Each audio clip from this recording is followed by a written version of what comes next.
permisi Bu, aku mau nanya-nanya ini masalah biaya-biaya perusahaan, modal usaha dari PT NSM. Oke ya Pak, kita jelasin ya.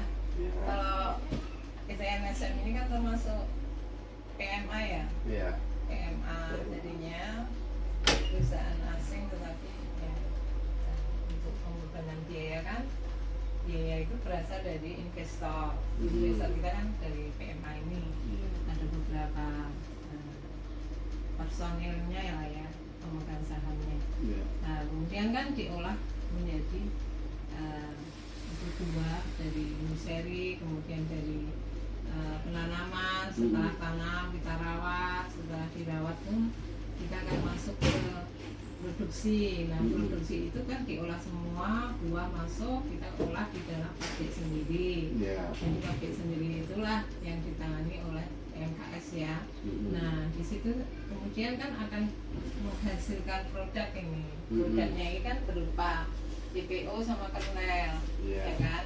Nah kemudian hasil dari penjualan CPO sama kernel yang biasa kita ke Bitung sama ke Samarinda ya, ke penjualan itu kan mendapatkan income. Nah dari income itulah kita kelola menjadi nanti untuk pembayaran gaji, cash flow-nya ya, kemudian untuk pembelian spare part, untuk mensupport operasional kebun lah intinya. Iya, berarti pure modal usaha dari investor sendiri Bu ya, bukan pinjaman berbentuk pinjaman modal bank, bukannya dari investor asing itu tadi dikelola. Oke, permisi Pak, mau nanya nih proses pembudidayaan kelapa sawit hingga ke sudah sampai pengiriman buah ke mill dari pembukaan lahannya Pak. Bagaimana tahapannya? Mulai dari awal ya, dari pengembangan. Ya. Pengembangan ini mulai dari penanaman atau dari mana? Ketika pertama pembukaan lahan sawit lah, apa tahapannya sampai dia sudah perawatan ke panen juga? Ya kalau tahapan yaitu mulai kita kalau pembukaan lahan itu pertama harus mengurus dulu RKPPR. Ya, RKPPR ini tujuannya untuk minta izin ke Dinas Pertanian ya, bahwa perusahaan ini memang akan melakukan pembukaan lahan, yaitu sifatnya wajib ya. Karena kalau itu nanti tidak ada RKPPR, maka itu pembukaan lahan tidak bisa mendapat izin. Ini ke Dinas Ketahanan Pangan dan Dinas Pertanian Kabupaten. Dapat izin itu baru bisa melakukan proses pembukaan lahan. Proses pembukaan lahan ini mulai dari pengambilan kayu komersial, apabila itu masih ada tegakan, itu harus diambil dulu kayu tegakannya, dan itu harus berkoordinasi dengan Dinas Kehutanan ya. Karena itu masih ada namanya penerimaan negara yang bukan pajak ya. Nah, itu harus nanti diurus ke BPHP namanya, di kantor wilayah. Setelah itu semua proses kayu tegakan semua sudah diambil, baru bisa dibuka lahannya untuk land clearing. Land clearing, nanti sudah buka lahannya, ada proses penanaman. Dan penanaman, kemudian nanti itu ada nanti namanya masa TBM, perawatan lah ya. Untuk di TBM, kemudian setelah 3 tahun di TBM itu kan baru nanti masa masuk TM. Setelah TM ini baru mulai tanaman itu dimasukkan ke kategori sudah produksi. Ya, setelah itu ada perawatan khusus kalau sudah di TM, karena nanti di situ ada perlu di pruning, seperti itu. Itu perawatan pokok Pak ya? Pokoknya ya. Kemudian juga pemupukan pun sudah dibedakan, karena kalau sudah TM itu pokok butuh banyak unsur hara kayu untuk pertumbuhan buahnya kan gitu. Iya. Ya tetap semua pemupukan harus berimbang. Setelah panen langsung diangkut Pak ya ke mill. Nah nanti setelah masuk panen, nah ini panen itu wajib pengangkutan itu diupayakan tidak kurang dari 24 jam. Buah harus sudah terangkut ke PKS ya, tujuannya supaya asam ya itu tidak tinggi, tidak banyak kehilangan beratnya juga itu semua nanti harus dicek SOP-nya seperti apa. Itu yang harus diikuti. Oke, makasih Pak sudah ngasih penjelasannya. Pak, aku mau nanya nih proses pengolahan kelapa sawit hingga jadi CPO di kebun kita ini. Oke, selamat pagi. Jadi ini mau kita jelaskan ya untuk masalah pengolahan TBS tandan buah segar yang kita terima di PT Nunukan Sawit Mas. Itu khususnya. Jadi yang pertama pastinya kita lakukan penerimaan buah itu diterima di loading ram.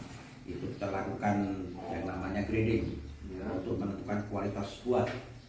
Yang kedua setelah kita grading, yang keduanya kita lakukan perebusan. Merebus itu yang meningkatkan asam lemak bebas itu biar tidak semakin tinggi ALB-nya atau FFA bahasa kerennya. Setelah direbus dilakukan di masuk unit mesin yang lain yaitu namanya tracer ya. Itu memisahkan antara brondolan sama janjangan kosong itu tracer. Brondolan kita naik ke digester atau mesin kempa bahasanya itu untuk melumatkan ya. Melumatkan antara nut sama dagingnya dilumatkan. Habis itu kita lakukan pressing, pengepresan untuk memisahkan minyak. Setelah minyak dan minyak sama barang-barang padat sama barang cair sudah terpisah. Yang cair nanti kita olah di klarifikasi, yang padat kita olah di stasiun kernel. Iya. Kalau Bapak tadi nanya untuk pertamanya di CPO, jadi kita jelaskan di klarifikasi. Ya. Nah, setelah sampai dari press tadi udah masih berbentuk cair itu masih semuanya masih ada di situ Pak. Dari air, selap, minyak masih bercampur di situ. Iya. Habis itu kita arahkan ke sebuah bejana yaitu CST (Continuous Standing Tank). Nah, itu dengan diameter, suhu segala macam udah ada hitungan tersendiri Pak. Ya. Disitulah pemisahan antara minyak, selap, air, emulsion.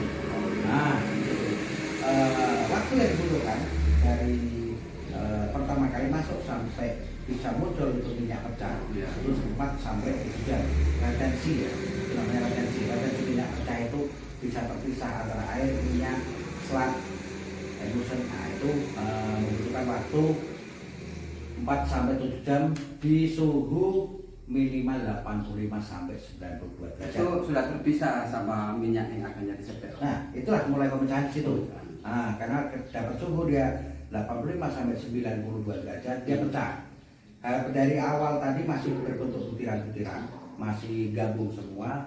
Setelah kena suhu maksimal 92,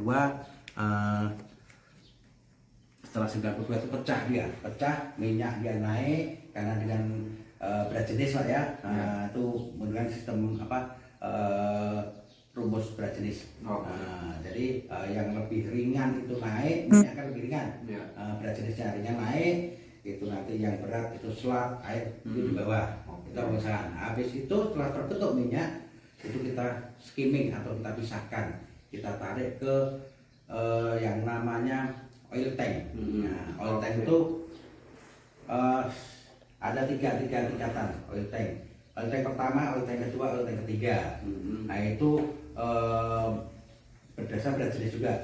Itu untuk mengurangi kadar air dalam CPO tersebut. Itu belum mering, ini belum mering. Masih potensi airnya masih di angka 3%-an. Nah, di 1,1 sampai 3%. Setelah dari oil tank nomor 3 itu 1, sekian persen potensi airnya, itu kita lakukan pemurnian lagi, yang namanya dry, dryer,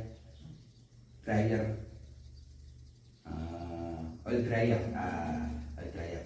Nah itu memisahkan, itu pakai sistem pemanasan juga. Nah, di situ ada dipanaskan, diturunkanlah dia tekanan. Di situ tekanan dia minimal dia 1 atmosfer. Di situ tekanan 1 atmosfer.